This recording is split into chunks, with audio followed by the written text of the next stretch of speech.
प्रश्न एक आकृति 6.28 में एक आकृति दी हुई है आपको। x और y के मान ज्ञात कीजिए। x कोण का मान ज्ञात करना है और y कोण का मान ज्ञात करना है और फिर दर्शाइए कि AB और CD समानांतर रेखाएं हैं। ठीक है, ये समानांतर का चिन्ह होता है। AB CD के समानांतर है। ये जो रेखा है AB ये CD रेखा के समानांतर है, ये हमें दर्शाना है। ठीक है, हम शुरू करते हैं। हम मान लेते हैं कि तिर्यक रेखा XY जो है रेखा AB को बिंदु P पर प्रतिच्छेद करती है। ठीक है, तो ये XY तिर्यक रेखा मान ली हमने। ये जो रेखा दी हुई है एक तिर्यक रेखा है। ठीक है, ये रेखा AB को इस AB रेखा को बिंदु P पर प्रतिच्छेद करती है। ठीक है, तो इसको हमने बिंदु P मान लिया। उसी तरह का यही रेखा जो है रेखा CD को बिंदु Q पर प्रतिच्छेद करती है। ठीक है, तो CD को ये कहाँ पर प्रतिच्छेद करती है? Q पर। ठीक है, तो ये बिंदु हम मान लेते हैं Q। ठीक है, अब हमें क्या दिया गया है? हमें दिया गया है कोण XPA बराबर 50 डिग्री दिख रहा है हमें आकृति में। ठीक है, और हमें क्या दिख रहा है? कोण YQC बराबर 130 डिग्री, ये हमें दिख रहा है।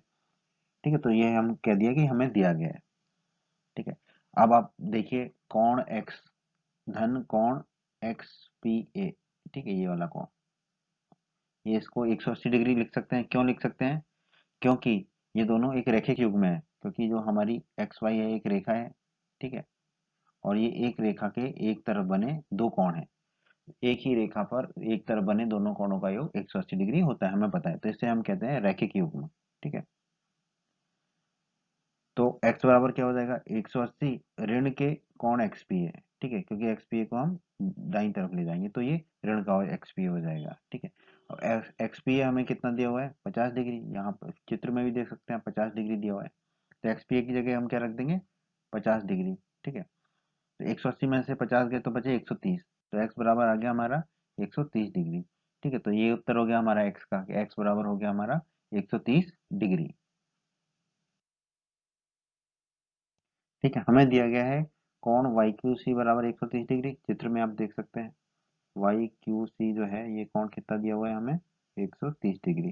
ठीक है, रेखाएं CD और XY, ये जो रेखा है CD और रेखा जो है XY, ये जो रेखा है ये Q बिंदु पर प्रतिच्छेद करती हैं। ये Q बिंदु पर प्रतिच्छेद करती हैं।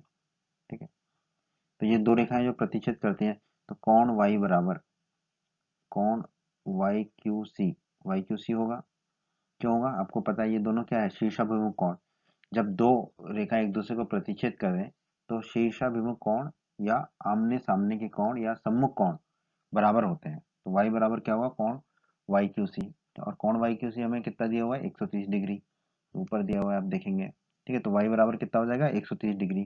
तो हमें पूछा था y का मान ज्ञात करने के लिए, तो हमने ज्ञात किया। तो y बराबर 130 डिग्री, तो ये भी हमारा एक उत्तर हो जाएगा।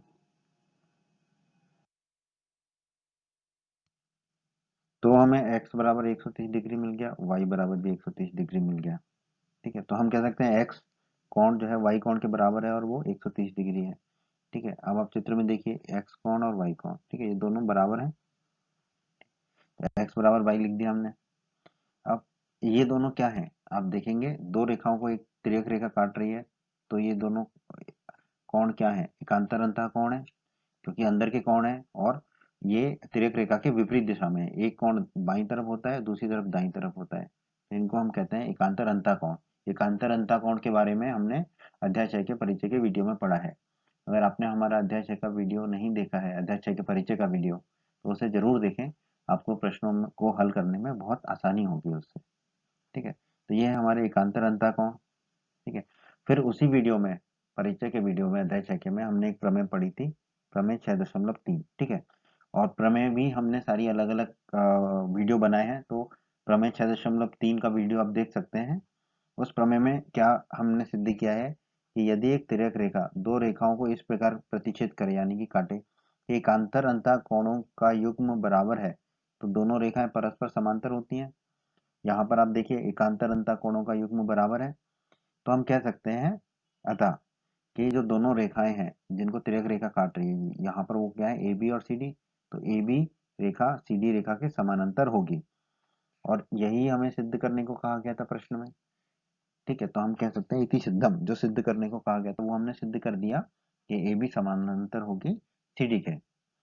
उम्मीद करता हूं आपको इसका हल समझ आया होगा।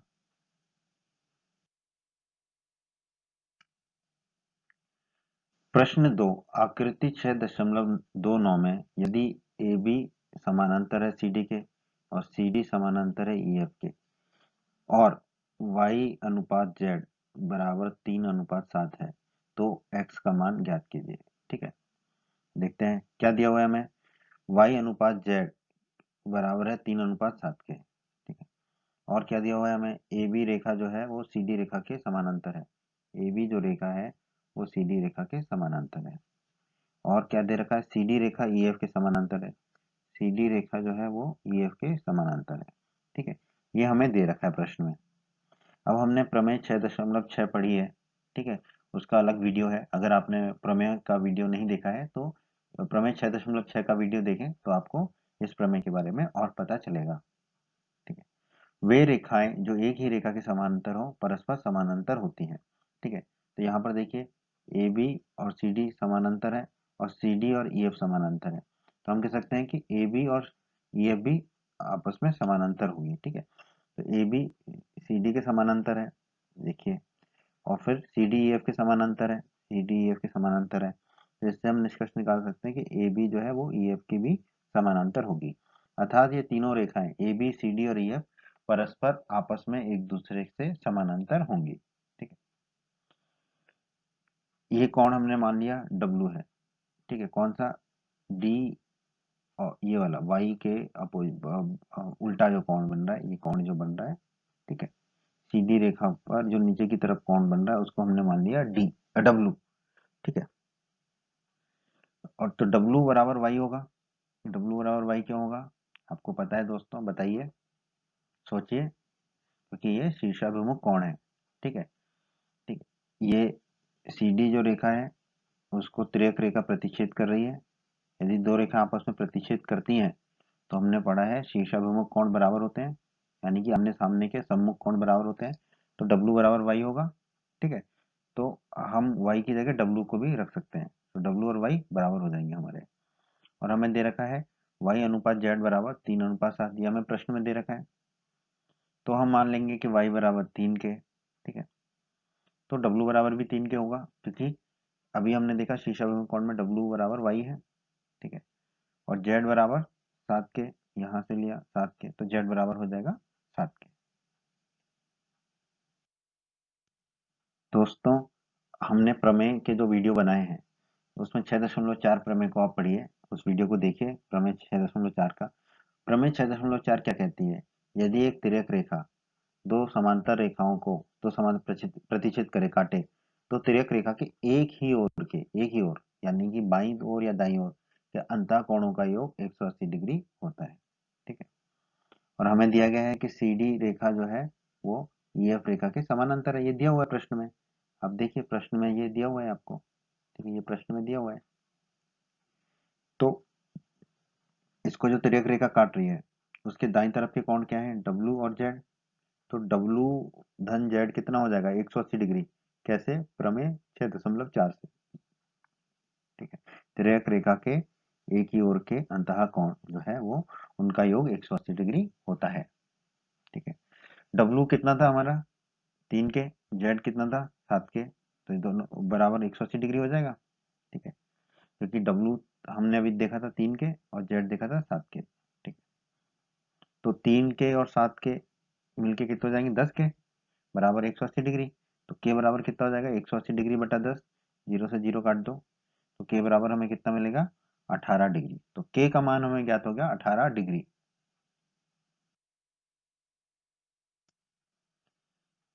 हमें के का मान ज्ञात हो गया 18 डिग्री। जेड बराबर हमने माना था 7 के, तो के की जगह हम रख देंगे 18 डिग्री। तो 7 × 18 जेड बराबर हो जाएगा हमारा 126 डिग्री। ठीक है, अब आप देखिए ए बी और ई एफ क्या है, आपस में समानांतर है, ये हमने देखा था। ये दोनों, ये सारी रेखा आपस में समानांतर है। ठीक है, तो x बराबर क्या होगा, z के होगा। क्यों, क्यों होगा, क्योंकि ये तिर्यक रेखा जो काट रही है ये उसके क्या है, तिर्यक रेखा के काटने के बाद ये दोनों कोण क्या बन जाते हैं, एकांतर कोण बन जाते हैं, एकांतर अंतः कोण। ठीक है, क्योंकि ए बी और ई एफ क्या है, आपकी समानांतर रेखाएं हैं, तो एक्स और जेड क्या है, एकांतर अंतःकोण। और अगर दो समांतर रेखाओं को तिर्यक रेखा काटे तो एकांतर अंतःकोण बराबर होते हैं। ठीक है, जेड का मान तो हमने ज्ञात कर ही लिया है, जेड कितना है 126 डिग्री, तो एक्स बराबर भी क्या हो जाएगा 126 डिग्री। और हमें प्रश्न में क्या पूछा है दोस्तों, एक्स का मान। ठीक है, तो ये हमने ज्ञात कर लिया, तो यही हमारे इस प्रश्न का उत्तर होगा दोस्तों, एक्स बराबर 126 डिग्री। उम्मीद करता हूँ आपको इस प्रश्न का हल समझ आया होगा। प्रश्न 3, आकृति 6.30 में यदि ए बी समानांतर है सी डी के। ठीक है, हमें दे रखा है ए बी और सी डी समानांतर रेखाएं हैं, और ई एफ लंब हो सी डी पर, ई एफ जो है सी डी रेखा पर लंबवत है, यानी कि दोनों ओर के कोण इसके 90 डिग्री होंगे, ये भी 90 डिग्री होगा और ये भी 90 डिग्री होगा। और कोण जी ई डी बराबर 126 डिग्री है, जी ई डी, जी ई डी। ठीक है, तो ये वाला जो कोण है ये कितना दे रखा है हमें, 126 डिग्री दे रखा है। ठीक है, तो हमें पूछा है कोण ए जी, कोण जी एफ और कोण एफ जी ज्ञात कीजिए। ठीक है, हम इसको हल करना शुरू करते हैं। जो दिया है वो लिख देंगे पहले, ए बी समानांतर है सी डी के, दिया हुआ है प्रश्न में। ई एफ लंब है सी डी के, दिया हुआ है प्रश्न में। और कोण जी डी बराबर 126 डिग्री, ये सब हमें प्रश्न में दिया गया है।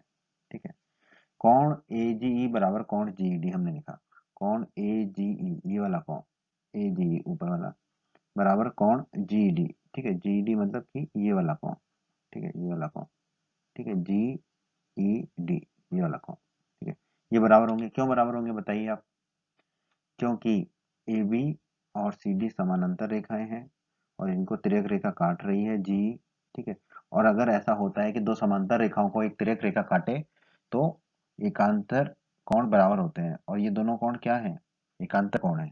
ठीक है, एकांतर अंतः कोण है, तो ये समांतर रेखाओं को तिर्यक रेखा काट रही है, तो एकांतर अंतः कोण बराबर होंगे। ठीक है, जी डी हमें कितना दे रखा है प्रश्न में, 126 डिग्री। ठीक है, तो ए जी कितना मिल जाएगा हमको, 126 डिग्री। बहुत बढ़िया, ये हमारे पहले प्रश्न का उत्तर हो गया। पहले प्रश्न के पहले भाग में हमें एजी पूछा था, ये उत्तर हो गया उसका। फिर ई एफ लंब सी डी, ये हमें दे रखा है प्रश्न में, दे रखा है ई एफ सी डी के लंबवत होगा।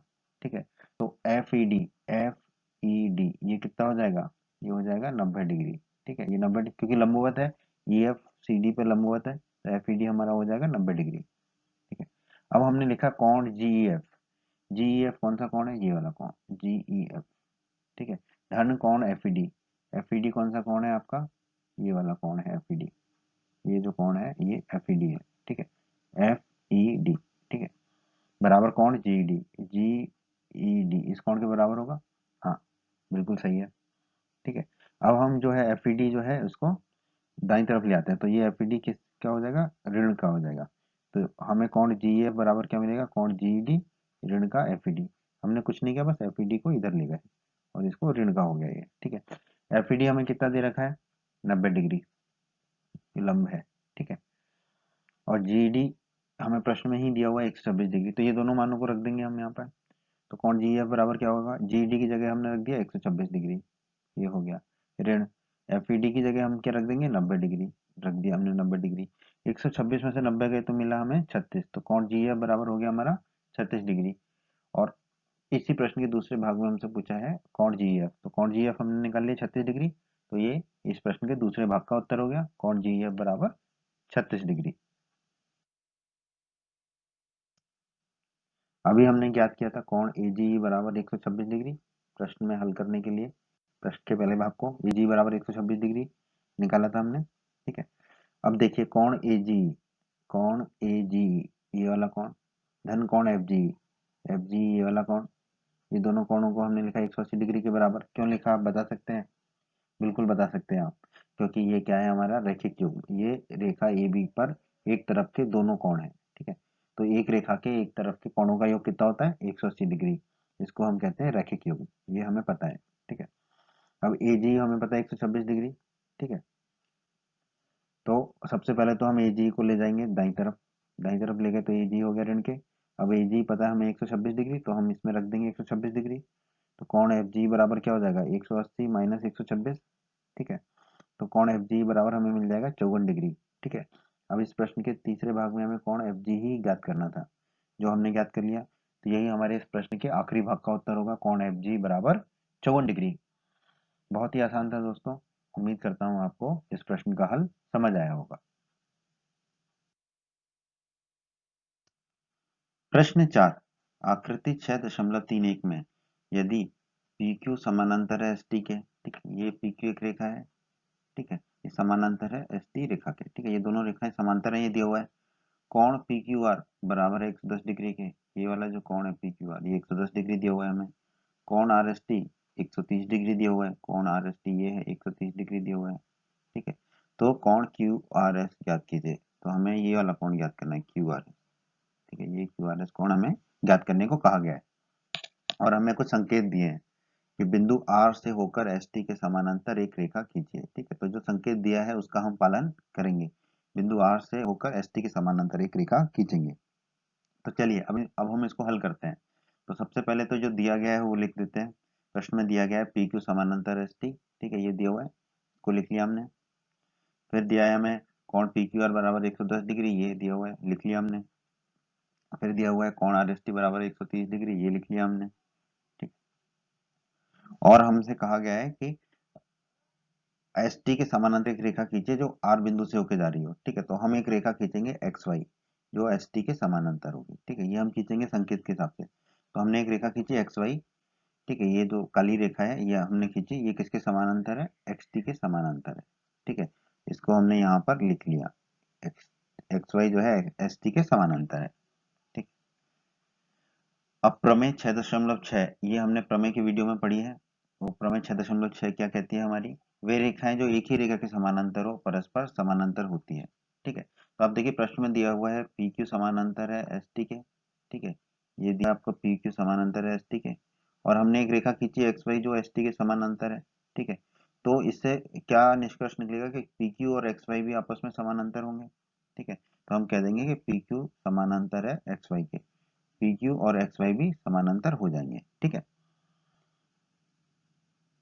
अब देखिए कोण XRQ, कोण XRQ कौन सा कोण है, ये वाला कोण है, ध्यान से देखिए ये वाला कोण है, कोण XRQ, ठीक है। धन कोण PQR, धन कोण PQR ये जो आप कोण दे रखा है 110 डिग्री वो है धन कोण PQR, ये इसका मान हमने बराबर रखा है 180 डिग्री के। क्यों आप बता सकते हैं? बिल्कुल आपको याद है, क्योंकि ये एक तिर्यक रेखा के एक ही ओर के अंतःकोण है। आप देखिए PQ और XY समानांतर है, PQ और XY समानांतर है, ठीक है, PQ और XY समानांतर, और QR क्या है, एक तिर्यक रेखा है जो इन दोनों समांतर रेखाओं को काट रही है। तो हमने पढ़ा था कि तिर्यक रेखा के समांतर रेखाओं को अगर एक तिर्यक रेखा काटे तो तिर्यक रेखा के एक ही ओर के या तो दाईं तरफ के या बाईं तरफ के एक ही ओर के अंतः कोणों का योग कितना होता है, 180 डिग्री। यही हमने बता दिया इसका कारण कि 180 डिग्री क्यों हो रहा है, तिर्यक रेखा के एक ही ओर के कोण, ठीक है। अब कुछ नहीं, PQR को हम बाईं तरफ ले जाएंगे तो ये ऋण के PQR हो जाएगा, तो कोण XRQ बराबर क्या हो जाएगा हमारा 180 डिग्री ऋण कोण PQR। PQR का मान हमें प्रश्न में दे रखा है, ठीक है, 110 डिग्री, तो हम PQR की जगह क्या रख देंगे 110 डिग्री। 180 में से 110 गए तो मिलेगा हमें 70, तो कोण XRQ हमें कितना मिल जाएगा 70 डिग्री। कोण XRQ, ठीक है, ये वाला जो कोण है ये हमें कितना मिल गया 70 डिग्री, ठीक है, तो यहाँ पे हम लिख देंगे 70 डिग्री।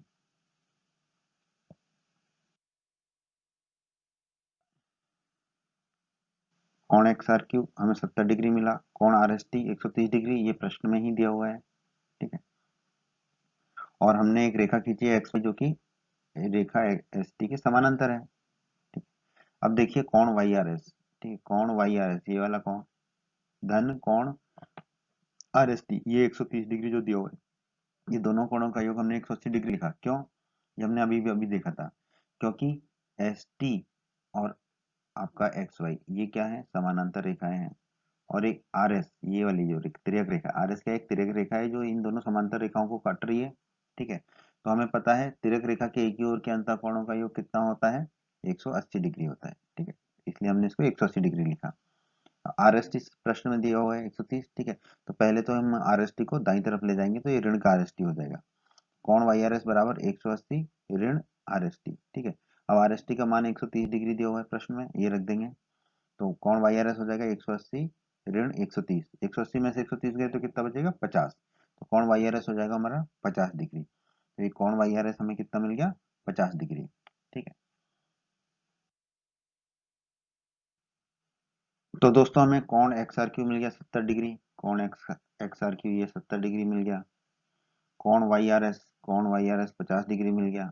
ठीक है, अब हमने एक समीकरण लिखा कौन एक्स आर क्यू, कौन एक्स आर क्यू ये धन कौन क्यू आर एस ये वाला क्यू आर एस धन कौन वाई आर एस ये वाला कौन बराबर 180 डिग्री। क्यों, क्योंकि ये रेखा एक्स वाई, जो रेखा एक्स वाई है उसके एक ही ओर बने सभी कोणों का योग है, रैखिक युग्म कहते हैं इसे हम। तो रैखिक युग्म बनाते हैं ये। ठीक है, क्योंकि एक सीधी रेखा के एक ओर के सभी कोणों का योग 180 डिग्री होता है और उसे हम कहते हैं रैखिक युग्म। अब क्या होगा आपका, जो एक्स आर क्यू है वो उसको दाईं तरफ ले जाएंगे तो वो ऋण का हो जाएगा, ये लिख दिया हमने। उसी तरह वाई आर एस को भी दाईं तरफ ले जाएंगे तो वो ऋण का हो जाएगा, ये लिख देंगे हम। अब एक्स आर क्यू का मान कितना है 70, वो लिख देंगे हम। वाई आर एस का मान कितना है 50, ये लिख देंगे हम। तो क्यू आर एस बराबर कितना हो जाएगा 180 ऋण 70 ऋण 50। ठीक है, तो क्यू आर एस बराबर हो जाएगा 180 ऋण 120।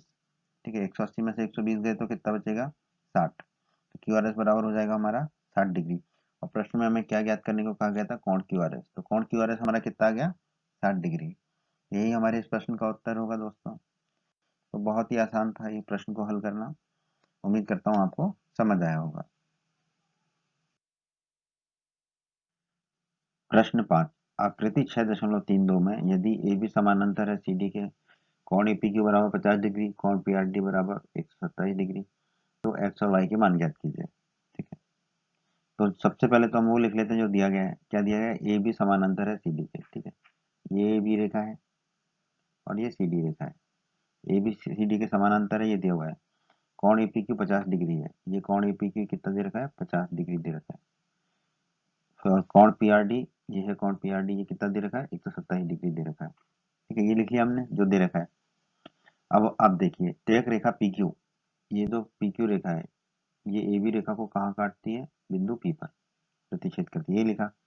वही तिर्यक रेखा पी क्यू सी डी रेखा को कहाँ पे काटती है, क्यू पर प्रतिच्छेद करती है, यही हमने लिख लिया। अब हम कह रहे हैं कोण पी क्यू आर बराबर कोण ए पी क्यू, कोण पी क्यू आर, कोण पी क्यू आर ये वाला कोण जो है जो कि एक्स कोण है, इसको हम किसके बराबर कह रहे हैं, कोण ए पी क्यू, ये जो कोण है, ये दोनों कोणों को हम बराबर क्यों कह रहे हैं, आपको पता है, बिल्कुल पता है, क्योंकि ये दोनों क्या है एकांतर कोण है, एकांतर अंतः कोण है। क्योंकि ए बी और सी डी क्या है समानांतर रेखाएं हैं और पी क्यू तिर्यक रेखा उनको काट रही है। अगर दो समांतर रेखाओं को एक तिर्यक रेखा काटती है तो एकांतर अंतः कोण बराबर होते हैं, इसलिए कोण पी क्यू आर और कोण ए पी क्यू बराबर होंगे। अब कोण ए पी क्यू हमें कितना दे रखा है प्रश्न में, ऊपर देखिए 50 डिग्री। ठीक है, प्रश्न में ही दे रखा है 50 डिग्री। तो कोण पी क्यू आर किसके बराबर हो जाएगा 50 डिग्री के, और कोण पी क्यू आर क्या है एक्स, एक्स ही है, तो एक्स बराबर क्या हो जाएगा हमारा 50 डिग्री। ठीक है, तो यही हमारा इस प्रश्न के पहले भाग का उत्तर होगा, एक्स बराबर 50 डिग्री।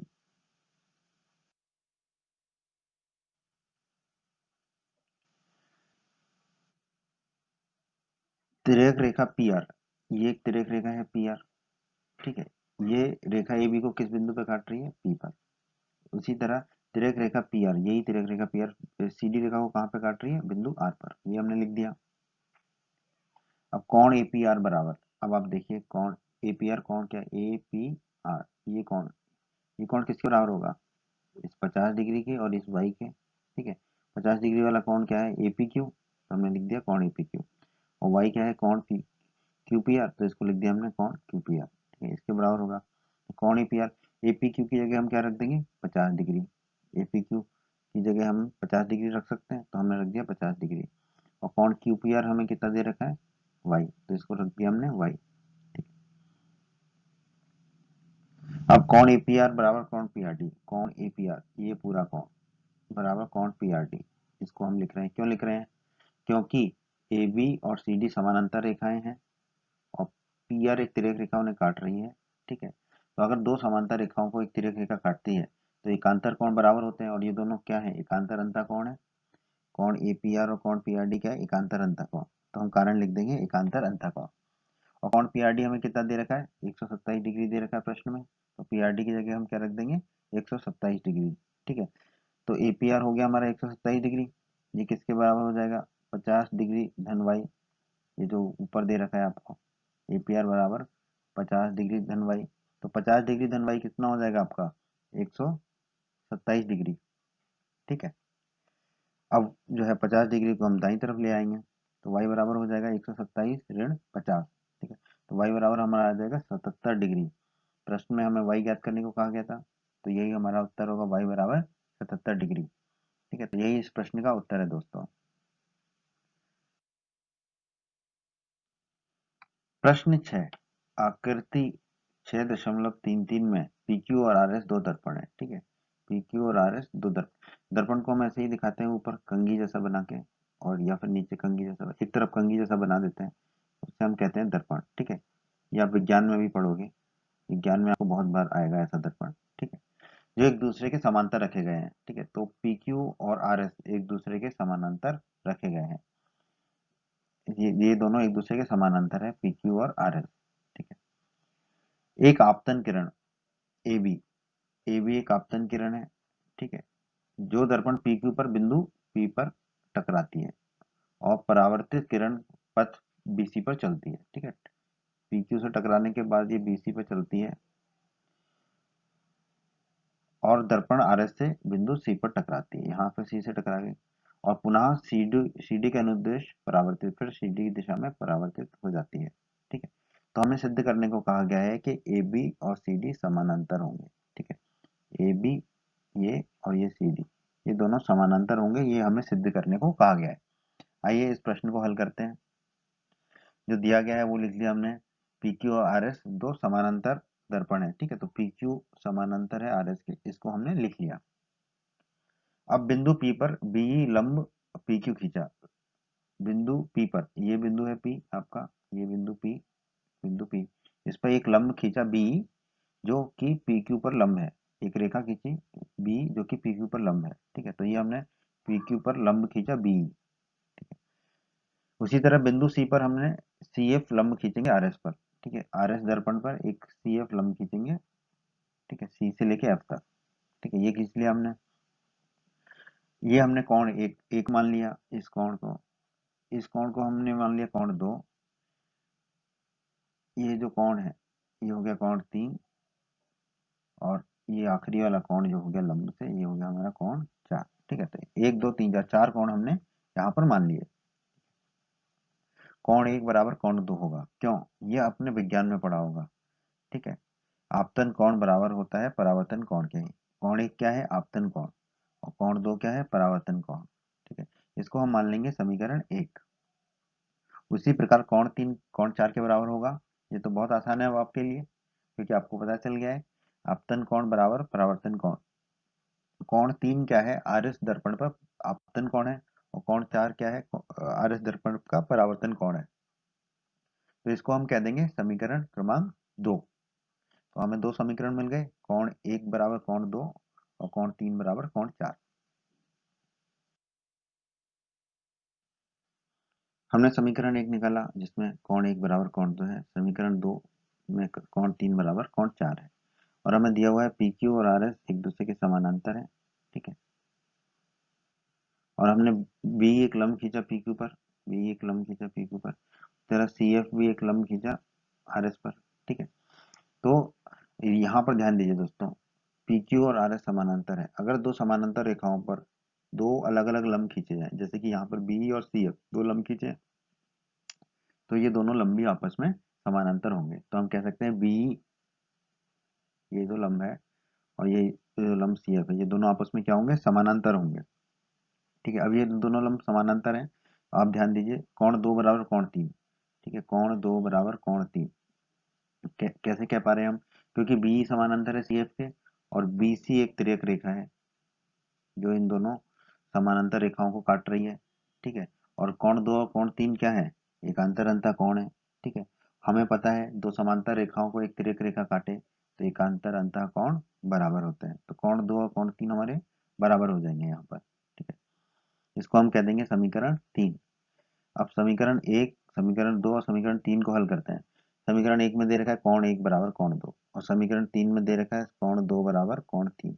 ठीक है, तो 1 बराबर 2 बराबर 3 हो जाएगा, और समीकरण 2 में क्या दे रखा है, 3 बराबर 4। ठीक है, तो हम लिख सकते हैं कोण 1 बराबर कोण 2 बराबर कोण 3 बराबर कोण 4। ये चारों कोण आपस में बराबर हैं। ठीक है, अब इसको हम कह देते हैं समीकरण 4। अब समीकरण 4 से हम क्या निकाल सकते हैं कि कोण 1 धन कोण 2, क्योंकि कोण 1 और 1 2 बराबर है, तो कोण 1 धन कोण 2 बराबर कोण धन 3 कोण 4। ठीक है, क्योंकि ये चारों कोण आपस में बराबर है, तो इनमें से किन्हीं भी दो कोणों का योग बाकी के दो कोणों के योग के बराबर ही होगा। ठीक है, तो कोण 1 धन कोण 2 बराबर कोण 3 धन कोण 4। अब आप देखिए, कोण 1 और 2 कौन का धन किस कोण के बराबर है, कोण ए बी सी के, तो हम लिख देंगे कोण ए बी सी। और 3 और 4 किसके बराबर है, आप ध्यान देंगे तो बी सी डी, तो हमने लिख दिया कोण बी सी डी। तो कोण ए बी सी किसके बराबर हो गया, कोण बी सी डी के बराबर हो गया। कोण एबीसी बराबर कोण बीसीडी हमें यहाँ पर प्राप्त होता है। हमें प्राप्त हो गया है कोण एबीसी बराबर कोण बीसीडी। ठीक है, हमने ए बी जो रेखा है उसको और ऊपर थोड़ा सा बढ़ा दिया। ठीक है, उसी तरह सी डी को थोड़ा सा नीचे की तरफ बढ़ा दिया। ठीक है, ये है कोण एबीसी, कोण ऊपर वाला कोण एबीसी, और नीचे वाला कोण है आपका बीसीडी। ठीक है, तो ये है कोण आपका बीसीडी। ठीक, अब इस चित्र को समझने के लिए इस चित्र को थोड़ा सा हम टेढ़ा करते हैं। ठीक है, इस चित्र को हमने थोड़ा सा टेढ़ा कर दिया। ठीक है, अब आप यहाँ पर देखिए, ए भी एक रेखा है और एक सी डी रेखा है। ठीक है, इन दोनों को एक तिर्यक रेखा काट रही है जो कि बीसी है। ठीक है, कोण एबीसी और कोण बीसीडी, ये जो दो कोण है ये एकांतर कोण है। ठीक है, ये एकांतर कोण है।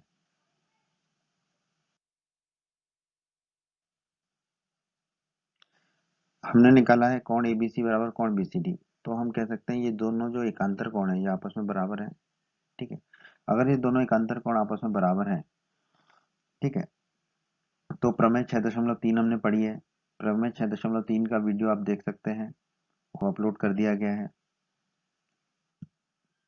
प्रमेय 6.3 क्या कहती है, यदि एक तिर्यक रेखा, यहाँ पे तिर्यक रेखा कौन सी है, बीसी, दो रेखाओं को इस प्रकार प्रतिच्छेद करे काटे कि एकांतर अंतः कोणों का युग्म बराबर हो, तो वो दोनों रेखाएं परस्पर समानांतर होती हैं। ठीक है, तो हम कह पाएंगे क्योंकि यहाँ पर एकांतर अंतः कोणों का युग्म बराबर आ रहा है, तो ये दोनों रेखाएं ए बी और सी डी ये आपस ये क्या होंगी, समानांतर होंगी। तो हम कह देंगे ए बी समानांतर सी डी। यही प्रश्न में हमें सिद्ध करने को कहा गया था, तो हमने सिद्ध कर दिया। हम कह सकते हैं इति सिद्धम। आपको इस प्रश्न का हल समझ आया होगा।